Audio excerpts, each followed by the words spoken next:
lancement du projet Arménie 2025, Ouais. Clownistan. Donc en référence à Hayastan, Clownistan, qui aura lieu le 16 décembre à la péniche Anako. L'association a pour objectif de mener un projet socio-culturel de grande envergure en Arménie avec des ateliers mêlant clown et musique, destinés en priorité aux enfants déplacés d'Artsakh. Voilà. Magnifique.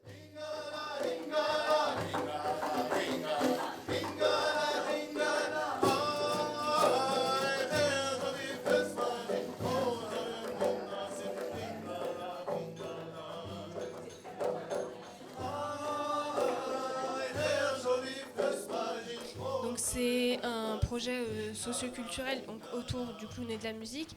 Et l'idée, c'est d'intervenir donc, dans nos structures partenaires avec 4 artistes professionnels, en priorité auprès des enfants déplacés et des enfants éloignés de la culture. Pendant 3 semaines, donc entre février et mars 2025, on va proposer un format de 4 à 5 ateliers avec les mêmes groupes à chaque fois dans chaque structure partenaire.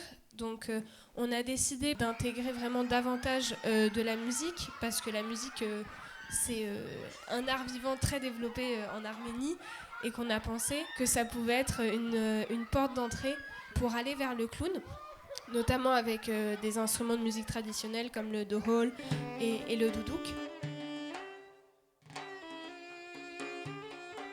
Le clown et la musique après vont vraiment être entremêlés et la musique sera comme un facilitateur de la pratique du clown. La pratique du clown qui est moins répandue en Arménie, un peu plus marginale.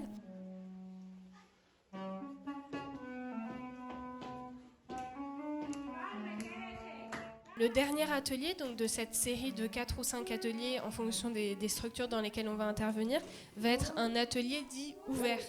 C'est-à-dire un atelier qui sera accessible aux familles, aux amis, aux camarades. Ce ne sera pas une représentation, on ne parle pas là non plus de spectacle, mais vraiment un atelier pendant lequel les participants pourront montrer ce qu'ils ont traversé pendant ce cycle d'ateliers. Là, on parle d'une forme de migration finalement, mais une migration effectivement suite à un événement qui est un événement soudain, violent, de déracinement et de perte de repères.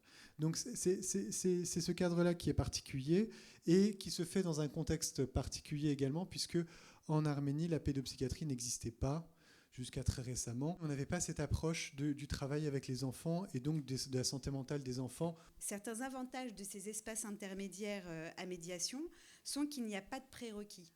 Il n'y a pas d'exigence au niveau des acquisitions et que les participants puissent se positionner comme ils le sentent, comme ils le veulent, comme ils le peuvent.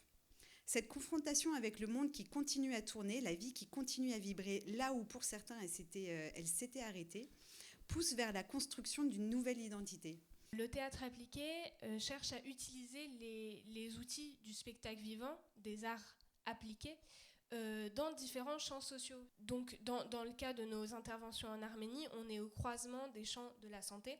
Donc, c'est pour ça qu'on tenait vraiment à avoir cette table ronde autour de la santé, et notamment de la santé mentale, et de l'éducation, puisqu'on va s'adresser à des enfants. Ce sont des artistes qui interviennent et non pas des thérapeutes.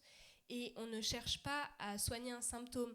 On va chercher plutôt à créer un espace d'expression, un espace de créativité qui peut avoir des vertus thérapeutiques, qui peut permettre d'avoir plus de confiance en soi, d'avoir plus de confiance dans le groupe, de valoriser sa parole, avoir un développement de l'imaginaire aussi, là où parfois il s'était arrêté dans des situations très difficiles, et de travailler sur ses émotions, de créer du lien. Et c'est vraiment un prérequis pour nous dans notre projet, c'est qu'il y ait des personnes spécialisées, des structures partenaires avec lesquelles on va intervenir, qui soient toujours présents dans les ateliers pour assurer un suivi avec les enfants et assurer cette question thérapeutique que nous, on ne peut pas assurer parce que ce n'est pas notre rôle. Merci beaucoup à nos 2 intervenants. Vous avez...